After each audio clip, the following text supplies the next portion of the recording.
So yeah, you got a Yu-Gi-Oh! Pre-constructed deck while I was out at the LGS, because I saw two for sale. One is one I've been seeing for sale in a bunch of places, and I have a copy coming. But I saw another copy, and I was all like, yeah, well, do I really need two? But I mean, if I have two, then I can play them against each other. Yu-Gi-Oh! Is mostly just a game of solitaire anyway. So again, do I really need two? Or I could just do solitaire with the one. But then I saw that this deck is built around Fallen of Albaz, which doesn't sound like anything to most of y'all, I'm sure. But there's a time when... That is a big one. I'm getting it in like with a check down. But yeah, Fallen of Albaz doesn't sound like anything to most of you, but when I was trying to do a Yu-Gi-Oh! Thing at one point, I tried to design a deck built around Fallen of Albaz. And I saw, hey, this is a really neat card, but I never really got, like, super into the card and seeing everything it can do. Essentially, if you play it, you get to fuse with it, and also your opponent's creatures. So if you go second, they build up a nice board, you can go, cool. Anyway, Fallen of Albaz, I'm going to fuse your creatures together to make something for me, and get rid of your board. And that is really, really useful. In particular, because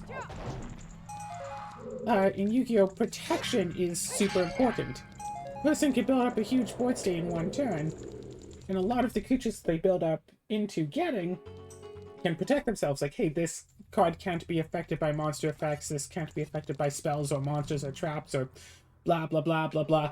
And if you put out, like, a big old boss monster, even if you're going second and can immediately swing with it for lethal, if it can't protect itself, it's garbage. Even if you get a card that attacks for 10,000, if it doesn't protect itself, it's utter trash and garbage, according to members of one Yu-Gi-Oh! Discord server, who were very, very adamant on telling me that my deck was garbage because the boss monster wasn't able to just protect itself from everything my opponents could forever, always do, ever.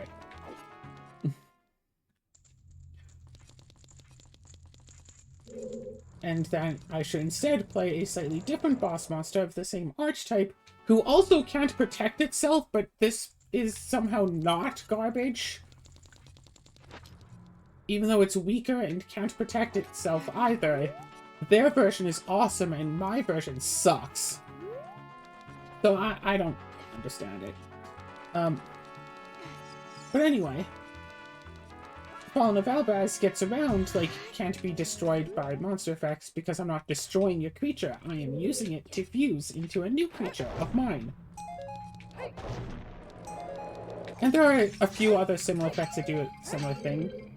The whole thing about, was it Nibiru or whatever, that actually got a ruling passed down. An official ruling. Because basically what Nibiru is if your opponent has summoned at least 5 times, specifically normal and special summoning, but people aren't flip summoning on their turn 1 anyway. If your opponent has summoned at least 5 times this turn, you can tribute any number of monsters on the board. Yes, this includes your opponent's. Special summon Nibiru, including during your opponent's turn, and you also give them a token. Whoever, but hey, I just removed your 5 boss monsters and gave you just a beat stick. Yeah, that's...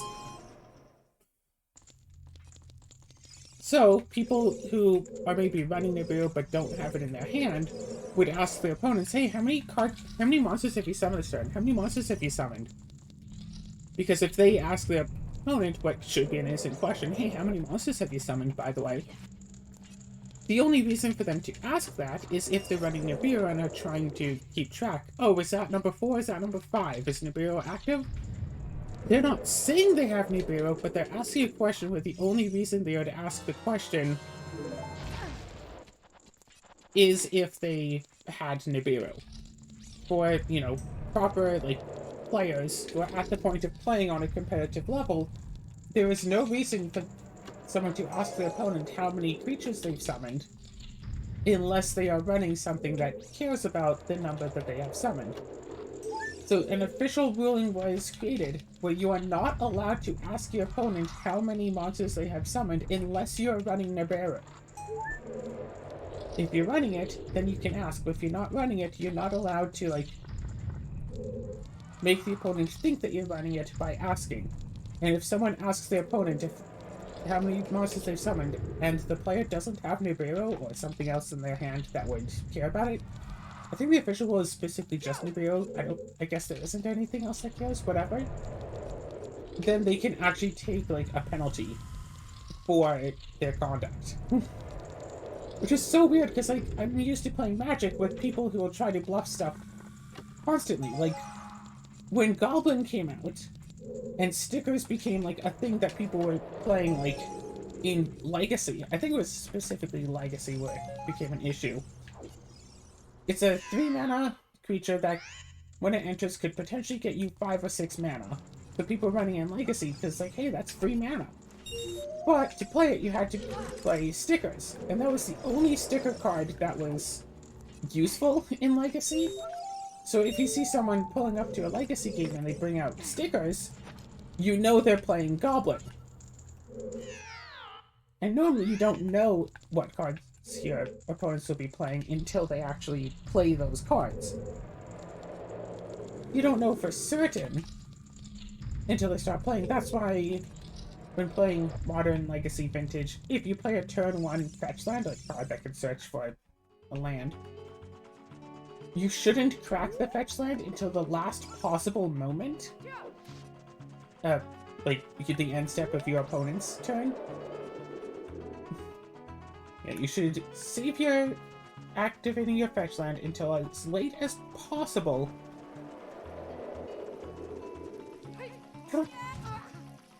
Because, like, oh, if I crack my fetch land and get, you know, a red-white land, then you know that those are colors that I'm running, and you can judge. It's like, okay, well, I must be running one of these, like, 3 decks, because these are the only 3 decks in the format, you know, competitive, viable decks in the format right now, that run both of those colors.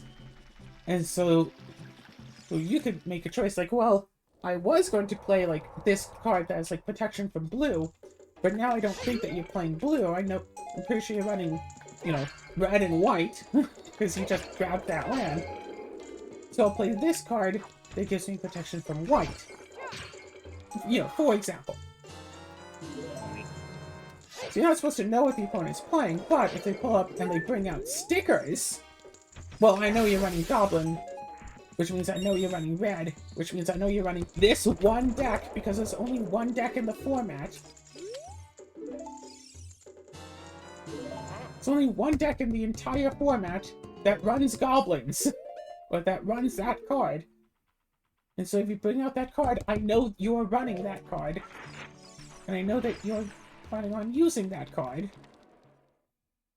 So I know that I should try to work around that before we even begin, before I even select my opening hand. I know that you're running Goblin. So it became a huge issue. Because then, other players who are not running Goblin, would bring out a sticker board. It is completely legal to bring out a sticker board even if you have nothing in your entire deck or side deck or anywhere else that could possibly utilize stickers. You can still play stickers and bring out a sticker board. And there are 2 reasons why people would do this. One is if they were to copy an opponent's Goblin. There are some cards that you play your opponent's cards. So someone could play something, lets them play their opponent's cards, and play a Goblin, and if you don't have your own sticker board, well then you're hosed, because Goblin is 3 mana, does nothing. But if you have your own preemptive sticker board, even if you're not running Goblin, you could be running something that could potentially steal Goblin. So you would have a sticker board in case someone else is running the card and you want to take it. So you have to have that set up and ready in case someone else is using it. You see the issue. But then, But also, there's the potential of, well, I could just use, bring out a sticker board. I'm not planning on using Goblin. I'm not planning on taking your Goblin, but I want you to think that I am running Goblin. But I'm actually running, like, blue and black. I'm not running that at all. But I want you to think that I am. So I have an advantage, and all I have to do is buy, 10 of these, like, 50-cent sticker cards. Let me just, pay $5 for a sticker board. Probably not even that. If you drafted on Infinity, which basically no one did, but whatever. If you did, you probably have a bunch of these cards just lying around anyway. So you could probably get a sticker board for free. I mean, the issue is you'd probably want, like, the right sticker board in case... Well, blah, blah, blah. Whatever. I want you to think that I'm running it, even though I'm not, but it gives me an advantage for you to think that that's what I'm doing. So I'm going to do this thing so you think that I'm doing that, but in exchange... Yeah. But I'm actually not. And it's essentially just free advantage. So anyway, back to the Yu-Gi-Oh! Well, they decided that was against the rules to essentially do. You do something that does not give you an advantage because it will make... If it would make your opponent think that you're doing something that you are not. Don't imply that you have this card in hand, even though you don't. Which, again, in Magic, people will imply that they have counterspells all day long. If you're playing blue, and you end your turn with 2 blue mana open, you're going to stop your opponent from playing some spells because they're worried that you're just going to counterspell them. You might not have a counterspell in your entire deck. But if they don't know that, all they need to know is, hey, you're playing blue and you have 2 blue mana open and you have cards in your hand, so you could counterspell something, and it's smarter to think that you are going to. So, if Magic were to try to implement such a rule, you can't pretend to have an advantage that you don't actually have, then what? Anyone who's playing mono blue can't end their turn with cards in hand and blue mana open? Because that's implying that they have a counterspell that they might not?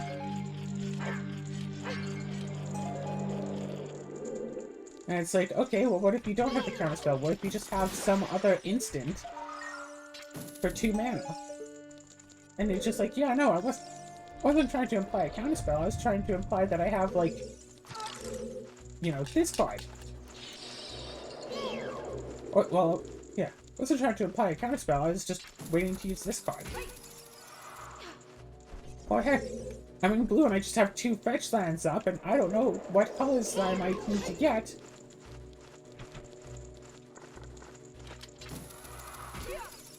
So I'm leaving out my fetch lands.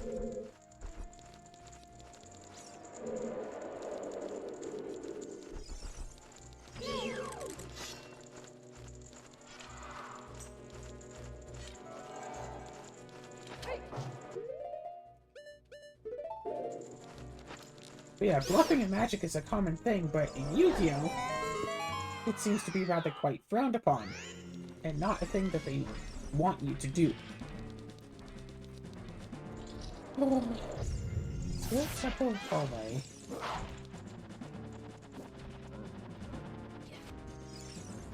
Okay, so I guess the main question is, which part is the hallway?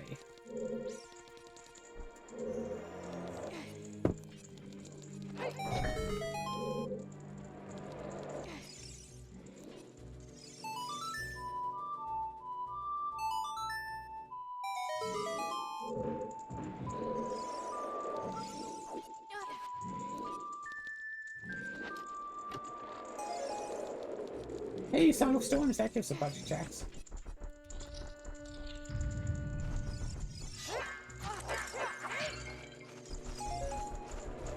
Hey, I found another training ground keyring. On the back.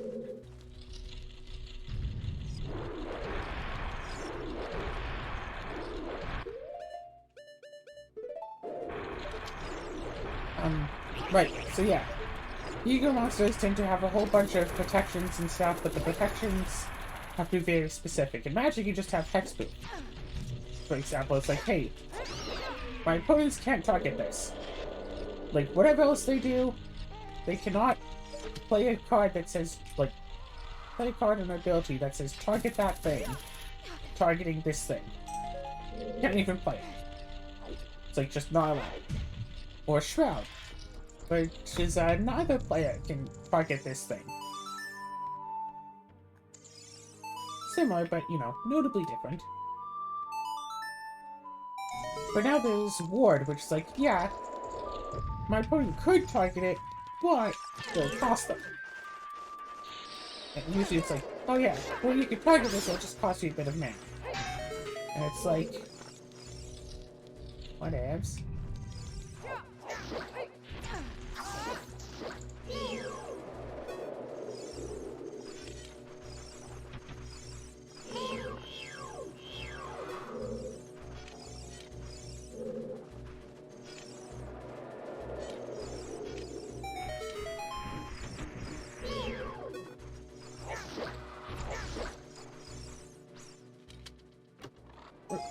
But no, in Yu-Gi-Oh! It's like, oh, this can't be targeted by monster effects. This can't be targeted by monsters or spells. Like, very specific.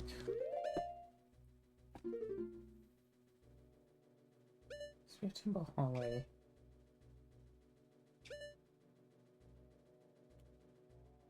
I feel like it could be bad. It's actually good. It's like, oh, this can't be targeted by monster effects, so I'll play this spell to remove it. Oh, this can't be targeted by monsters or spells, well, I'll just use this, like, trap hole effect, whatever, like...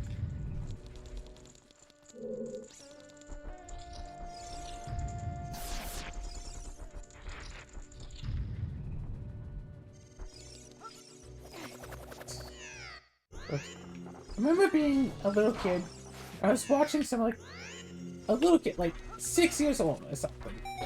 I was watching some older kids playing Yu-Gi-Oh! On the bus. No, not the public bus, the school bus. I remember thinking, it's like, gosh, I wish I could play Yu-Gi-Oh! I wish I even just had, like, one Yu-Gi-Oh! Card. Like, they have so many cards. I mean, if I just had one card, I wouldn't be able to play, but I just want, like, one card at least. And, like, I'd watched the show, so I knew of cards and stuff. I remember, like, when I visualized myself with just, like, one card, I visualized myself with Trap Hole specifically for some reason. Like, out of all the cards, that was, like, the one card that I wanted most. Or that's, like, the one card I could see myself having. So anyway, that's why Trap Hole is in the party box, specifically.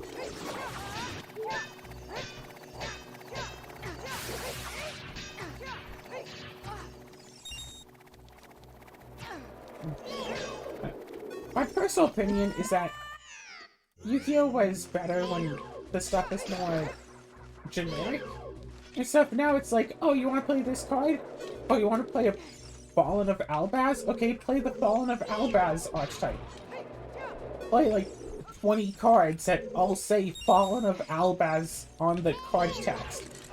Like, there are cards that's like, hey, search for this one specific card, or search for a card that says that one specific card. And, like, that's basically the entire archetype, is just this card and stuff that mentions this card. And sometimes I feel like one of the big important differences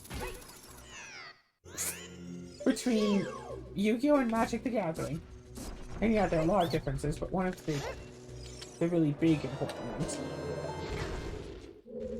is that Yu-Gi-Oh! Had Exodia, and Magic the Gathering did not.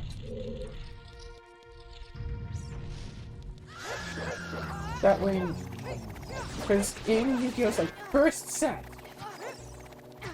and, like, I remember, it was in the Yu-Gi rulebook when I started playing. I got the Yu-Gi...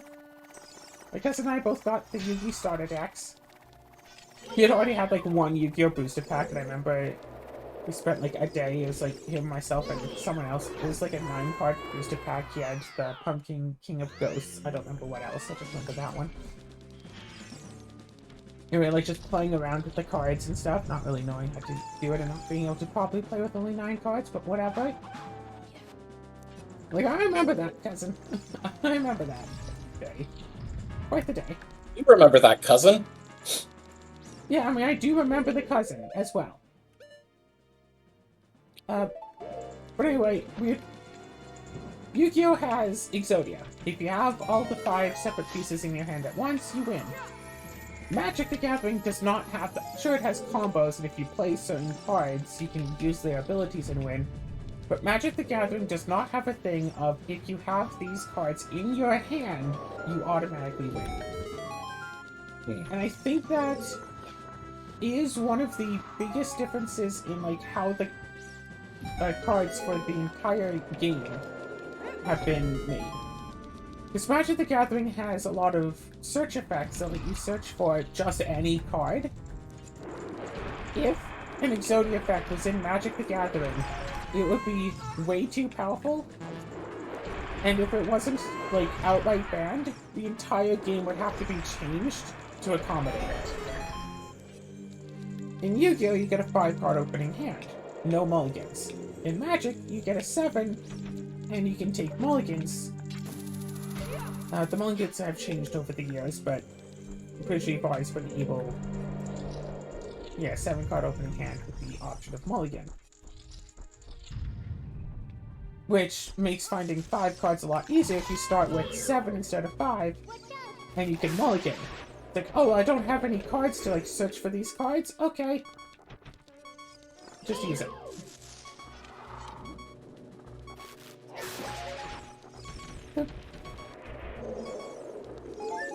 Yu-Gi-Oh! Has a restricted list. Instead of just cards flat out being banned, they have it where cards are limited and semi-limited. So normally you could run 3 copies of a card in the deck, but for some cards you can only run 2, and some cards you can only run 1.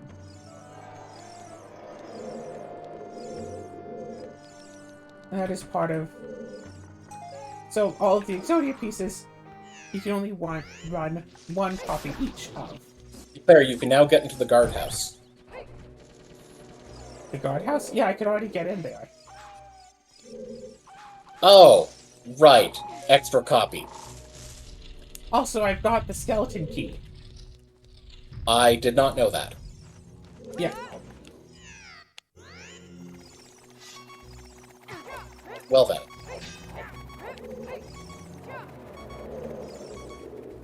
I'm trying to get through this door, but to do it I have to kill all of these monsters here. But they can absolutely just jump into the pit and completely vanish.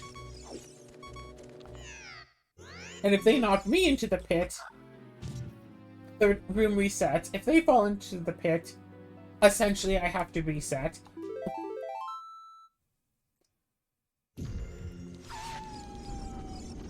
So you can see it's a tad annoying.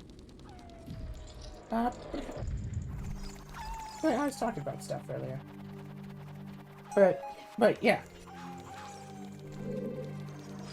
If Magic the Gathering had a Exodia-like counterpart, I think that would just be way too easy to win with.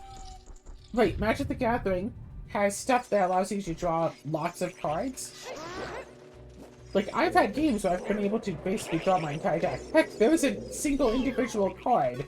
It's 12 mana, but there's a single card that's just draw cards equal to the number of cards in your library. Just draw your entire deck. You don't even have to be Seto Kaiba or anything. You can just draw your entire deck. So I'm Seto Kaiba.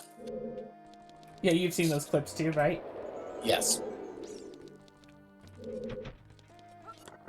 Yes, I have. The card, right, I think the card's something like $40, so I'll totally get one to put into the party box. I have a copy, but it's in a commander deck right now. I've considered taking it out just to put in the party box, just for the sake of... Yeah, Yeah, I've reached bloody 12 mana. I'm just gonna draw the entire party box.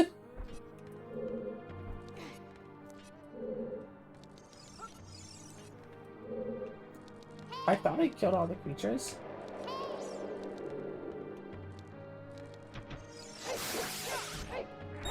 So if that happens, does that mean basically the next player who would have to draw loses? Well, the full effect is... you draw your entire deck, but then you take a card from your hand to put onto the bottom. You have no max hand size until your next turn. I see. So the next person to play would draw their card for turn, and everyone else would then lose, including you, because there would be no more cards left to draw. Ah. So you can draw the entire deck, but the next person to go can draw something and not lose.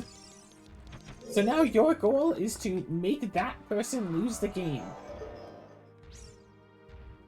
After they draw, of course.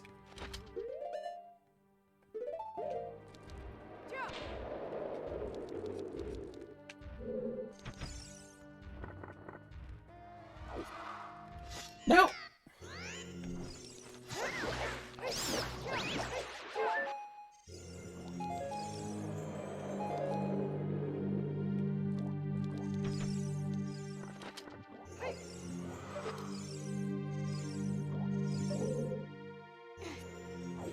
No! I'm taking off this thing.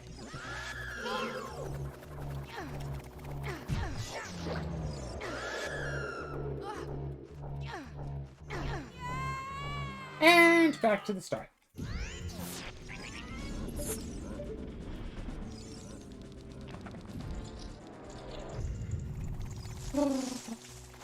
Right, so... yeah. And people have definitely suggested that I take the Exodia pieces and put them into the party box. But then I have to explain that the Exodia pieces individually are overpowered in party box, specifically because a 1,000 power creature is kind of...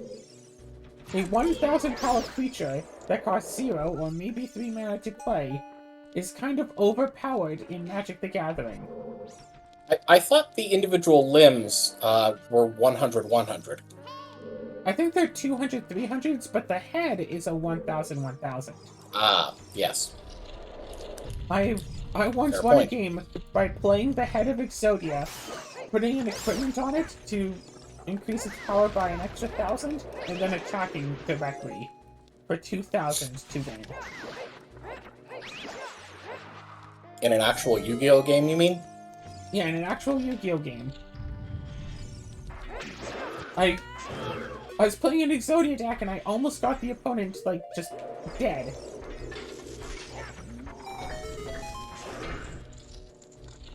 And I just... all I needed was just a little bit more of a push, so I played the head of Exodia to win the game. Cooper! Yay!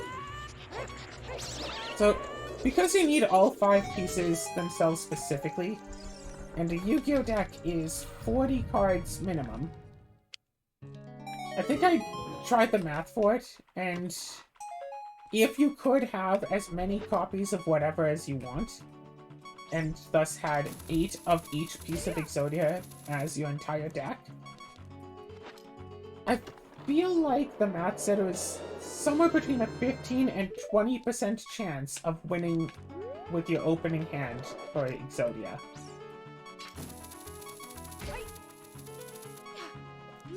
Well, why'd you have to send me Goombario? Well, it's your partner, right? Your favoriteest partner. You're not No, gonna play he's without the your worst. favoriteest partner, aren't you? He's the worst! Absolute worst! Your favoriteest partner.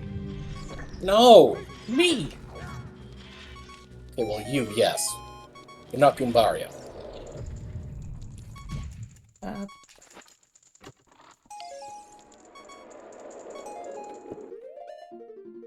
Sometime. I don't want that. You're more of a flurry. Excuse me? Yeah? What? What, I'm a gusty windbag? You know, you interpret that however you wish. You're so rude.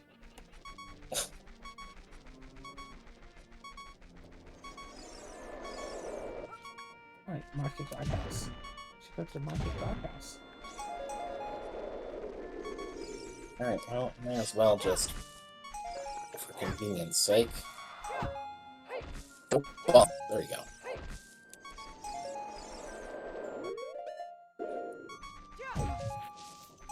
Yep.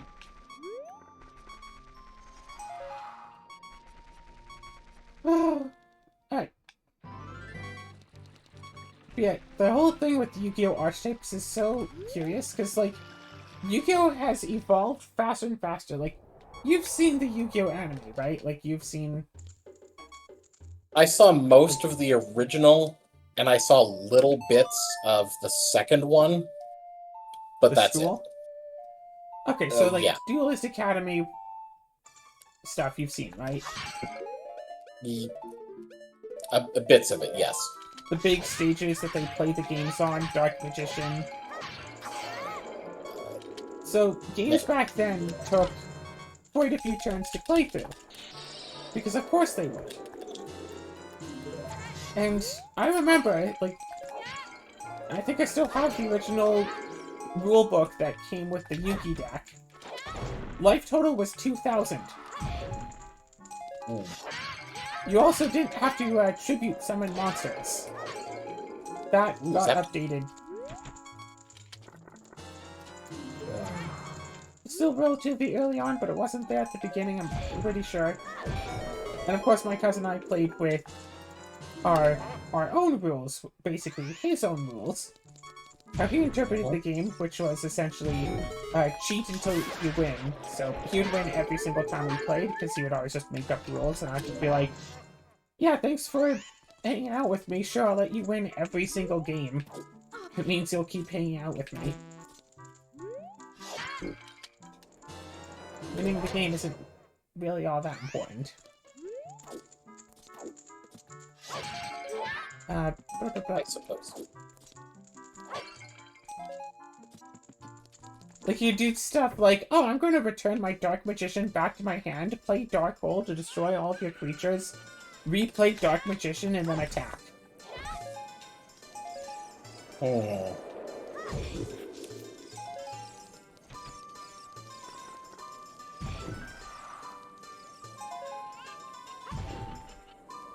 Yeah, something seems a little fishy about that.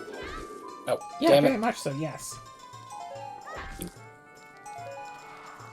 I'm not saying that just because I'm around a bunch of penguins right now, and I have a fish following me. Well, speaking of fish, I'm at the lake. Cool. Are you still at the lake? Yes. Dang. My gambit failed.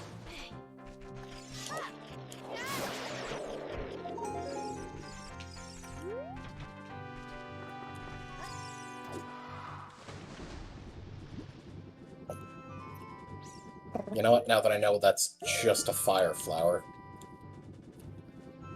I'm not going to care about that. It's not like I need hint points. Let's see, then after my cousin and I stopped really hanging out and stuff, I got a friend who also played Yu-Gi-Oh! And he'd usually always win, not necessarily just because he was cheating, although he was. But also because, like, his deck actually had, like, strategy to it, and mine didn't. Oh, I can't fish, can I? Ah, you better find out where your fishing rod is. No, I have my fishing rod, but the thing about fishing is that you have to stand still. And the thing about standing still is that there is this hand coming out of the sky trying to grab me if I stand still. Oh. Yes, I can see why that might be an issue. Damn it, where's my scarf? I don't have my scarf.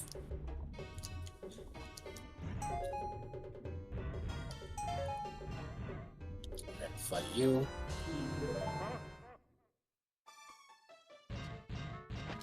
Well, I'm back home now. I have no idea how I defended there. That should not have worked. Oh, great. Go back to the houses. Do-do-do. No, no letter for you. Okay. Oh, really? Great. Okay. Alright. Yeah, it turns out that he was also cheating. So I found out years into us, like, playing Yu-Gi-Oh! And stuff together. When he got upset that I was, like, looking through his cards. Not because I was, like, touching his cards, but because he has certain cards, stacked next to each other, so when he shuffles, those cards will be next to each other. AKA, absolutely cheating. Stacking the deck. Absolutely cheating. Yeah. And I was curious, because he has this combo where essentially he plays this one creature that says, your opponents can't attack any other creature but this one. And then he plays a second creature, like a second of that same creature, so I can't attack him anymore. Because I have to attack both of the creatures, but I can only attack one at a time. But he would get that, like, every single game. And, yeah, I think I know why. I think I know how now. He was also the sort to just get, like, really upset if it was even so much as implied that he was going to lose.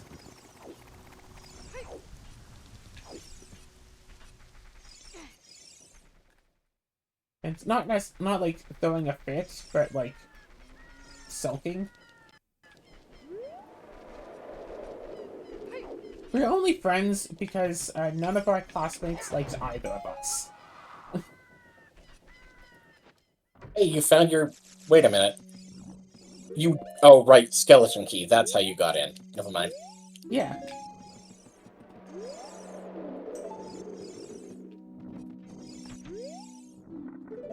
Oh, it doesn't tell me what the item is. That's weird. What the... Oh, fine. Thunder.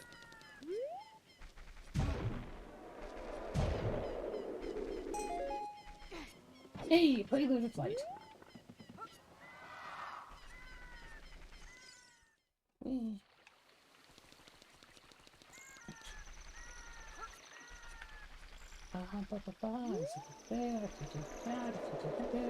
Source River is what I've been trying to get to.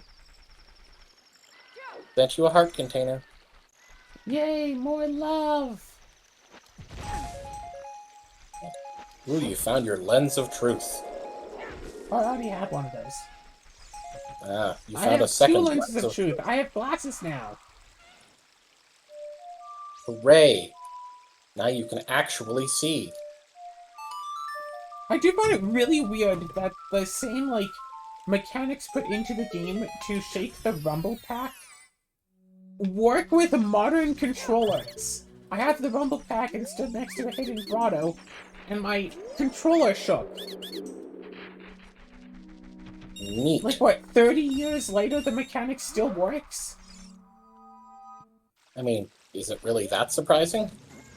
That the people who made the emulator put in the thing of, hey, when puts input for shake rumble pack instead vibrate controller.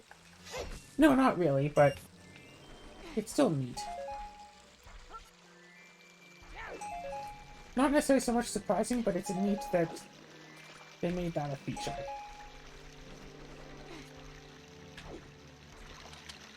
You're welcome. And now I'm in the desert again. You're welcome. There's no place like home. You are now in the desert.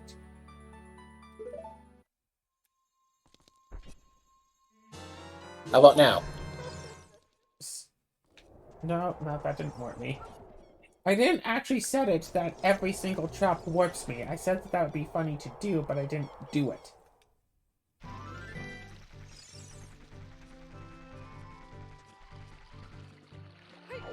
Hey, so you don't want your other boots, do you? No. I mean, it'd be nice. Why? Oh, because going to Jabu Jabu's belly is annoying. Wait, no, it's the platform room. Okay, that's not so annoying. Alright. I'm heading in that general direction, but I'm getting a bunch of other checks along the way. Okay. So, I'm pretty sure there's a fairy grotto right here. But yeah, I was playing the new Yu-Gi-Oh! Deck I got, and so many of the cards are like, search for Fallen of Albaz, or a card that specifically names it. Search for Fallen of Albaz, or a card that names it. Search for... Just so much stuff that's like, yeah, search for that card or one of the other cards.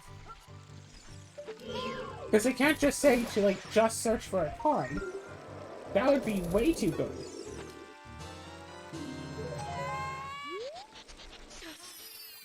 Like, there's a card that just searches for any field spell, and that card is limited to 1. I think it's still limited to 1. Just because of how good it is.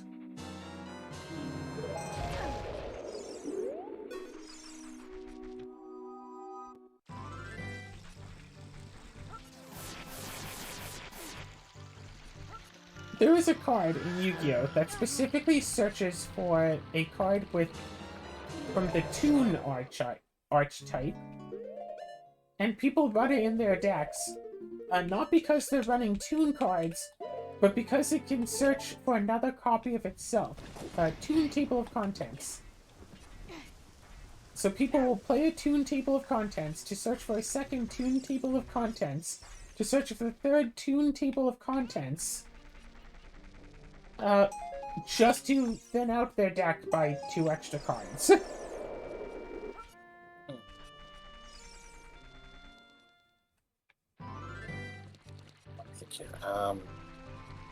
Wait, am I? I think there are, like, more specific reasons for it, things that, like, should go when you play spells. Oh, I have what? Okay. What? What? What? What?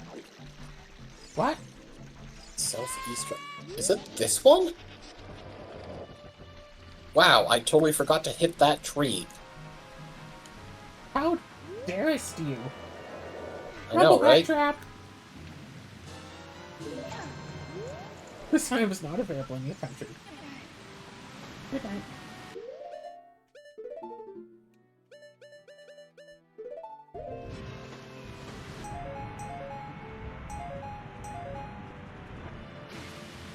Ooh, water. You sent me a watering can. You'll never believe where I found that. Oh no, you totally believe. You want to guess where I found it? Zora's River, beneath domain. Red left Under ruby. the waterfall, yeah. Yeah. I mean, it had to fill up somehow.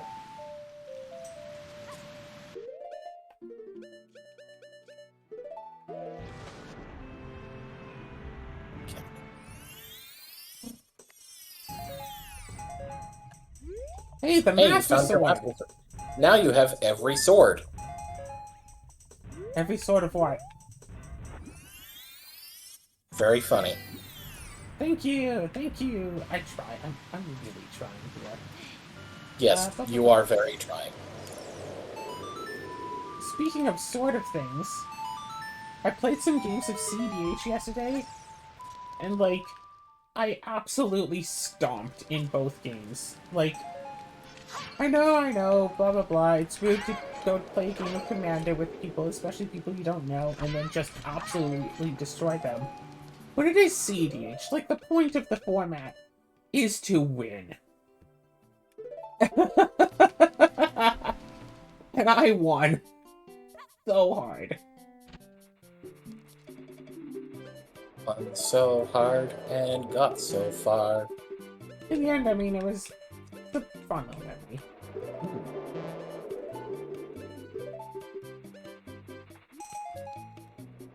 I'm not even going to sell that because it's actually valuable to keep. I mean, the odds of me getting into a battle now is very low anyway, so I guess it doesn't really matter, but still. Yes. I am in the forest.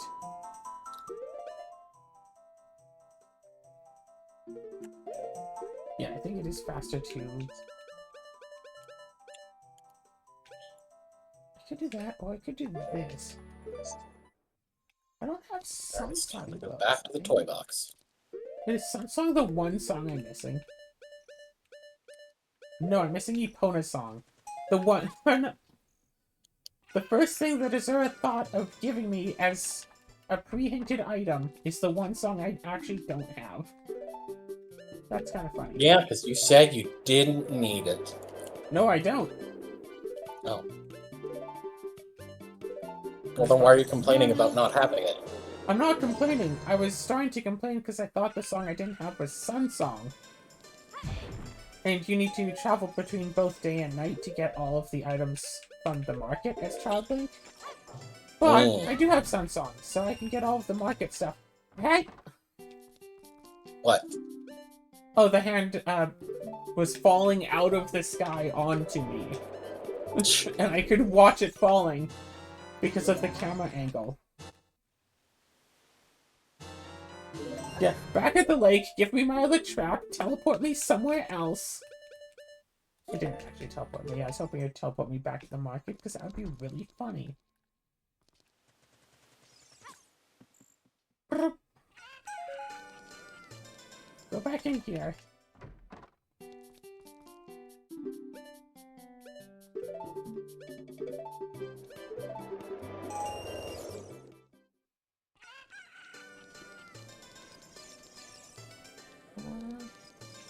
That should be the only flaming guy I have to worry about.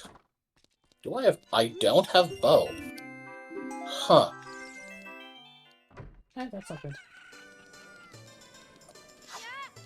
Well, that does mean Green Station is going to be a little bit short.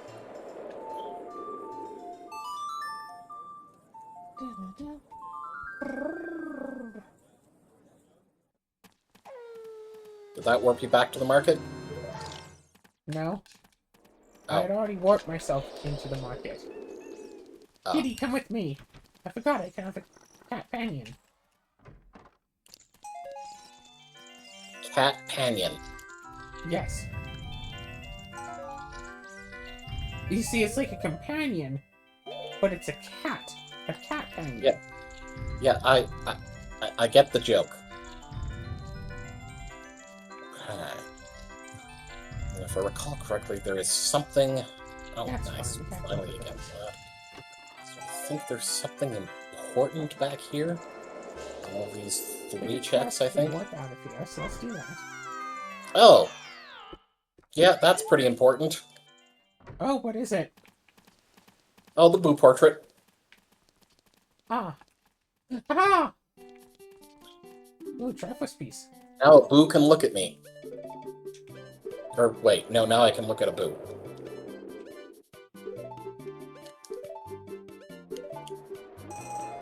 Apparently in one of the versions of Luigi's Mansion, I think it's like the Switch version, whatever, if you are close to a... If you are close to one of the ghosts, the controller will shake, but it will specifically shake in Morse code. And the Morse code spells out Boo.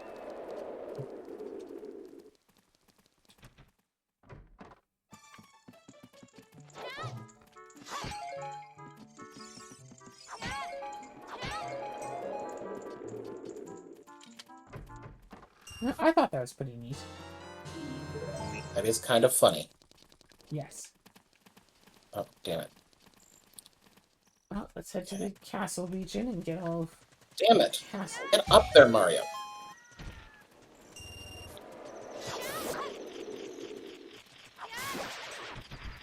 Huh. So I could go and fight the boss of this chapter, even though technically, ooh, it would be out of logic. How good is that? Ooh, that is not. Well, you know what? It's better than that. I mean, you probably don't have to fight the boss. No, I'm definitely not going to fight that boss. Okay, Wow. that's fair. Because I don't have bow, Goombario is useful. Ha! But only because I don't have bow. I want to clip that. I want to take the audio clip of you saying Goombario is useful. I want to put that on the server. Rude. We'll just be talking and you just hear Goombario is useful. Well, unfortunately, the only way, because the soundboard is full, yeah, the only way to be able to put another sound on the soundboard is to, well, either delete somebody else's soundboard item, Or delete one of my 7. yeah, or, you know, boost the server. I'm sure that's what you'd love to do. I don't have Nitro. Exactly. Let's go. You get mail, which gets you bombs. Do you even have a bomb bag yet? Yeah. Oh, okay. You must have gotten that while I was in the bathroom. Yeah. Ooh, life shrimp. I don't need a stopwatch.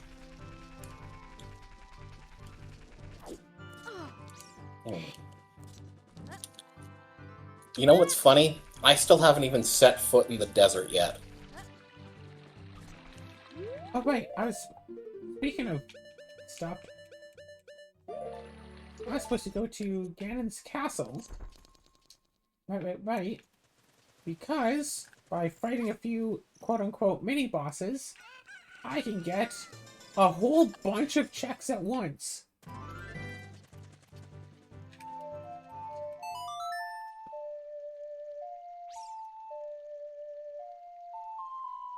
Neat.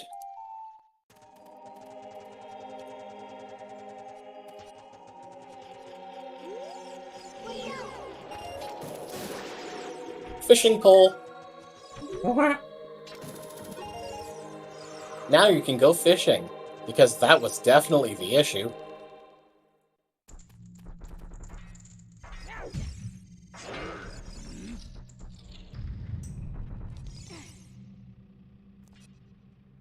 Yeah, I'm not even gonna bother buying those. Well, No. Okay.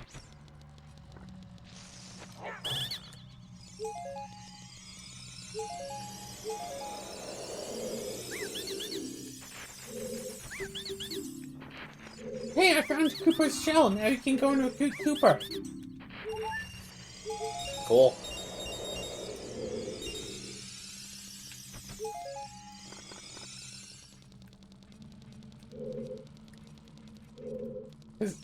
Of course that's what you want to do, right? Because Koopa's your favorite companion.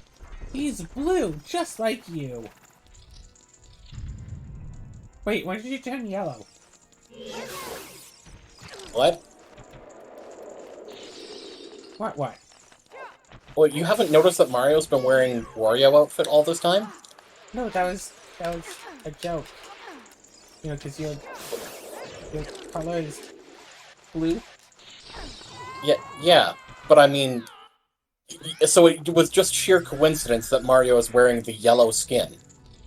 No, it was part of a joke. I said, it's like, oh yeah, you like Koopa because Koopa is blue just like you. As a joke, because you often change your partner's colors. So Koopa isn't necessarily the only... I don't know if Koopa blue. can be yellow. So I said, yeah, he's blue just like you, because it's not necessarily the only blue one, or even necessarily blue. But you often have the color scheme of blue. But Mario, your character, is supposed to be red by default, not blue. And then it's like, hey, wait. So the whole thing was a joke because, haha, that's not actually true. But in the base, like, unmodded game, it would be. Except not even, because Mario is red.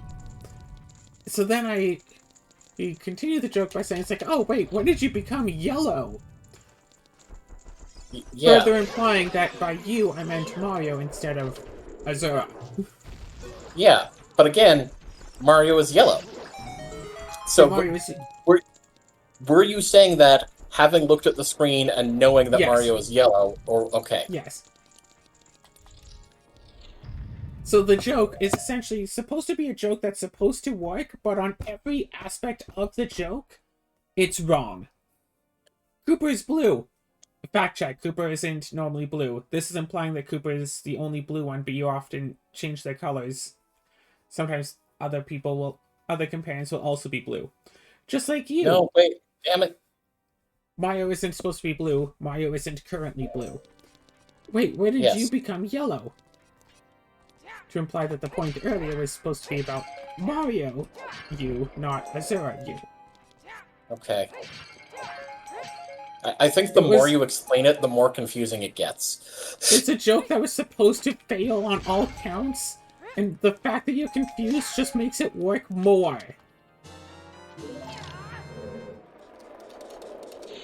Ooh, I am 2 power stars away from being done. I'm 4 Triforce pieces, and I finally have a bow. I don't have bow yet.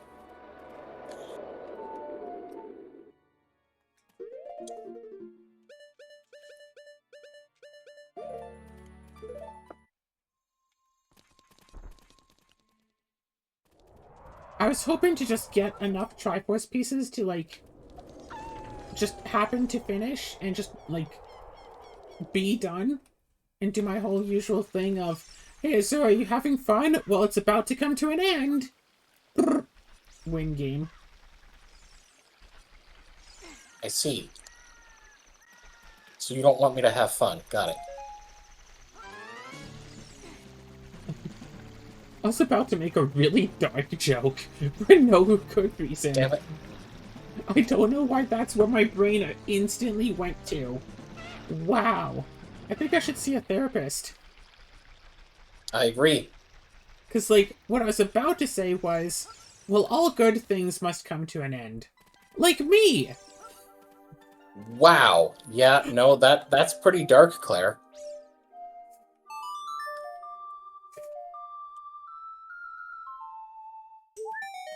I use humor to cope.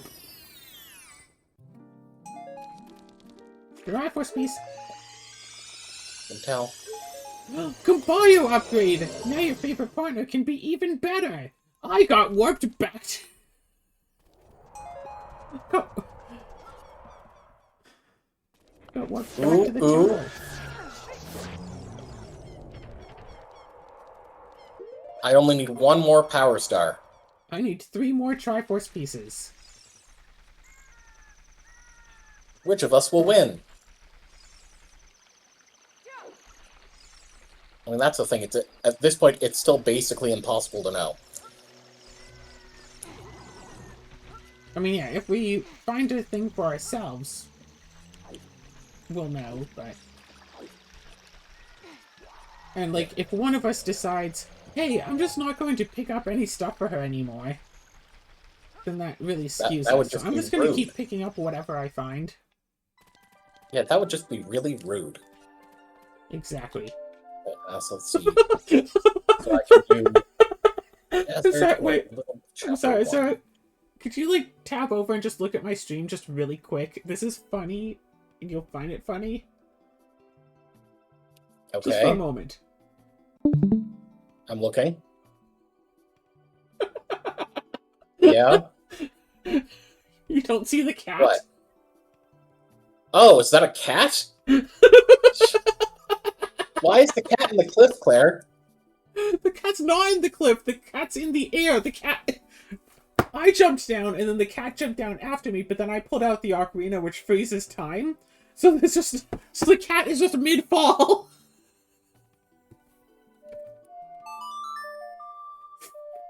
I see.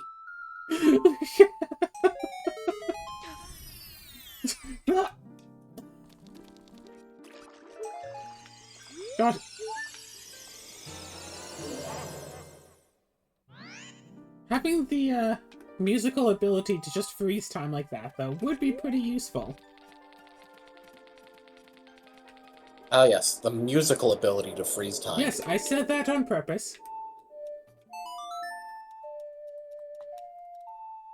Yeah, whenever you pull out your instrument, time freezes. The musical ability to freeze time, yes. Come on, Triforce Piece, let me catch you!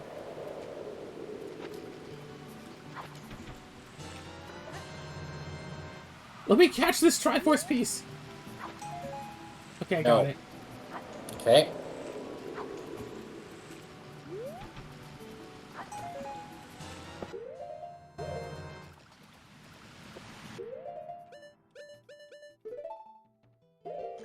So now it's 2-1. Yep. Damn it. Well, I happen to know another place where I could get a bunch of checks. Whee! And it's right close to you. I do too. I've just been avoiding going to the desert. I'm literally about to have very few checks other than the desert. Well, and by the soon, game I might mean end before you reach the desert. I have 3 checks before I have to go to the desert, currently. Any check could end this. And I'm about to go and get, like, 20 checks.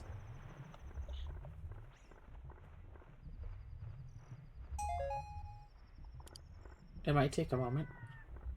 What is that thing? Is that another hammer? Oh my gosh, I found both of my remaining Triforce pieces. They came onto the screen at the same time, right next to me. Done! Okay. Alright, well, release. Alright, I have to manually release. Yes. Alright, released! Hey, my fishing hole key! I was just falling into the water, and then just both of them just pop up. So, how many pieces do you have now? I don't know yet, because I haven't received them all yet. So that's the thing. I still have to... Huh? I got some dice earlier today that are supposed to glow under a black light. And I have a black light, I just don't know where I put it. Alright. Well, I'm just gonna stand here for a little bit. Hey, remember bowling alleys? Bowling alleys were cool. But they still exist. I just haven't been to one in so long. There used to be one in town, but I actually went there as a birthday party. I had like a Halloween costume, like dress up birthday party at a bowling alley, so like everyone come in like your Halloween costumes, wear them 2 weeks early. Come around, let's bowl.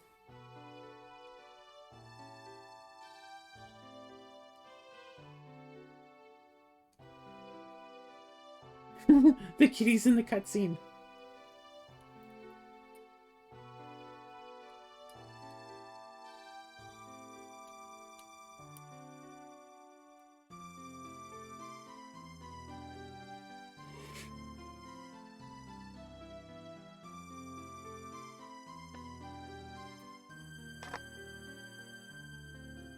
I learned some instruments by playing Ocarina of Time music specifically. I remember at one point I had a goal that I wanted to learn how to play Zelda's Lullaby on every instrument. I learned it on a few instruments, but just a few. You had 42 more of my power stars.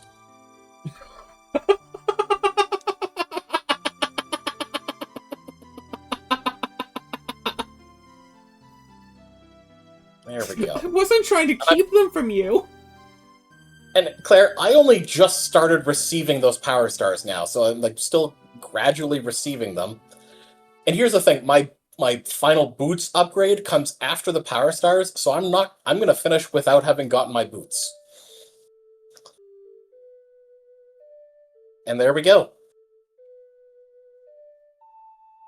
Yay! 42 more!